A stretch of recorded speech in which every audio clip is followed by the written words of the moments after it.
हजरात, ये 15 शाबान है और आज से ठीक 11 बरस पहले आलमी अदालत जो कि इंटरनेशनल कोर्ट ऑफ जस्टिस है हॉलैंड में, वहां पर खतीब अकबर मिर्जा मोहम्मद अख्तर साहब तशरीफ ले गए थे। और जब वो हॉलैंड में पहुंचे तो जाने के बाद जब उसके सिस्टम को देखा और वहां पे विजिट की और वहां पे दरियाफ्त किया गया कि ये आलमी अदालत है और हजरत ईसा से 500 ईयर्स बिफोर जो सोक्रेट को पॉइजन दे के मारा था वहां की हुकूमत ने, और सोक्रेट्स को पॉइजन दिया गया था उस वक्त के बादशाह ने, तो हजरत ईसा से 500 ईयर बिफोर यानी 469 बीसी, तो रसूल से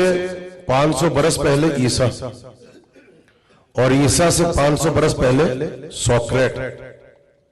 और वहां यूनान में सुकरात को फांसी दी गई थी और जहर दिया गया था। और हमारे और प्रॉफिट के दरमियान जो वक्फा है वो 1500 बरस का है। तो कितने बरस हुए? 2500 बरस। तो 2500 बरस के बाद एग्जैक्ट 90 ईयर्स बिफोर, 90 साल पहले,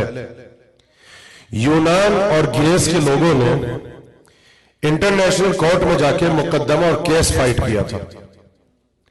कहा कि हम यूनान के रहने वाले हैं और सुकरात को जो जहर दिया गया था, जो सजा दी गई थी, वो सजा गलत थी। लिहाजा जिस बादशाह ने सुकरात को जहर दिया था उसको सजा दी जाए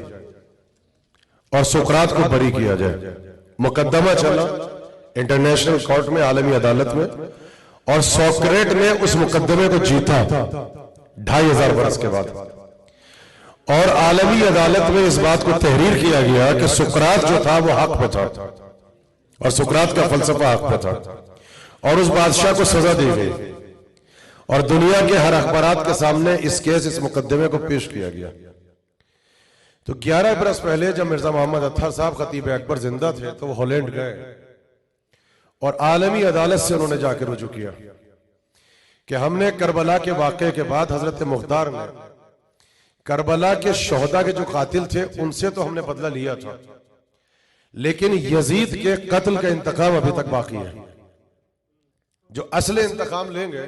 वो तो इमाम ज़माना लेंगे, लेकिन हम ये चाहते हैं कि जब आलमी कोर्ट में, इंटरनेशनल कोर्ट में इस बात की गुंजाइश है कि आप आ रहे हैं अभी कि जुल्फकार अली भुट्टो के मुकदमे को दोबारा से खोला जाए और आलमी अदालत में उस केस को दोबारा से फाइट किया जाए, और हॉलैंड में कोर्ट ऑफ जस्टिस जो है वो इस बात की इजाजत दे रहा है। तो अब अगर हम हॉलैंड में जाने के बाद यजीद के ऊपर मुकदमा दायर करें और हमारा मुकदमा यह हो कि हम दुनिया में आलमी अदालत के सामने यजीद को फांसी के फंदे पे लटकाना चाहते हैं, हुसैन हक में थे, यजीद बातिल था, कत्ल का इंतकाम इमाम ज़माना लेंगे, ये हमारा अकीदा है, लेकिन हम आलमी पैमाने पर इमाम हुसैन के हक के सिलसिले में हम हॉलैंड के कोर्ट में अपने केस को फाइट करना चाहते हैं, और ये हमारा लीगल राइट है। और उसमें इस वक्त पूरी कोशिश की गई, 11 बरस लगे, 12 बरस लगे।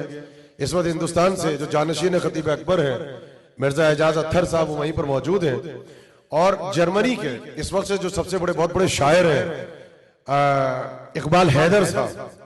और एक ऑर्गेनाइजेशन से भी वाबस्ता है, वो अभी हॉलैंड में खुद गए और जाने के बाद कहा कि हम इस केस को दोबारा से ओपन करना चाहते हैं आलमी अदालत में हॉलैंड में, और हम मुकदमा लड़ना चाहते हैं। तो उन्होंने पूरी दुनिया में अहले तशय्यो से, तमाम इदारों से, तमाम उलमा से, स्कॉलर से दरखास्त की, बल्कि अहले सुन्नत में से मुफ्ती हमदर्द वो सबसे पहले निकल के सामने आए, सबसे पहले अहले सुन्नत में से, और उन्होंने कहा कि अगर ये मुकदमा दायर किया जाता है हॉलैंड के कोर्ट में, आलमी अदालत अगर इस केस को दोबारा से रीओपन करता है तो हम अहले तशय्यो के साथ सबसे पहले आगे खड़े होंगे, एंड इवन अगर फाइनेंशियली भी मदद करनी पड़ी लॉयर्स के सिलसिले में तो हम उसमें आपकी मदद करेंगे। तो पूरी दुनिया के जितने भी स्कॉलर्स हैं और जितने भी हमारे अहले तशय्यो के वो अफराद जो सोशल मीडिया पर हैं और हमारे जो इदारे हैं, वो हम सब के सब इस कोशिश में लगे हुए, लेकिन जब तक हर इदारे से ये मैसेज नहीं जाएगा और ये आवाज बुलंद नहीं होगी तब तक आपकी स्ट्रेंथ नहीं बनेगी। सोशल मीडिया पे लेकर ये आप जो बैठे हैं, ये आपकी शरई जिम्मेदारी है कि जो 5 मिनट या 10 मिनट का क्लिप जो बाबुल हवाइज से बन रहा है, यह खतीब एक स्कॉलर की हैसियत से मौलाना असगर मेहदी का मैसेज नहीं है, बल्कि ये शहर के अलगरी की तरफ से मरकजी इमाम बारगाह बाबुल हवाइज में जो इतना बड़ा क्राउड यहाँ पर बैठा हुआ है, जितने मोमिनीन यहाँ पर बैठे हुए हैं, जो आजादार यहाँ पर बैठे हुए नीमे शाबान में, और जितनी हमारी बहनें और माएं पसे पर्दा बैठी हुई है, हम सब ये डिमांड करते हैं और ये हमारी डिमांड है कि इस केस को दोबारा से रीओपन किया जाए और हम हॉलैंड की अदालत में, आलमी अदालत में, जहां इस बात की गुंजाइश है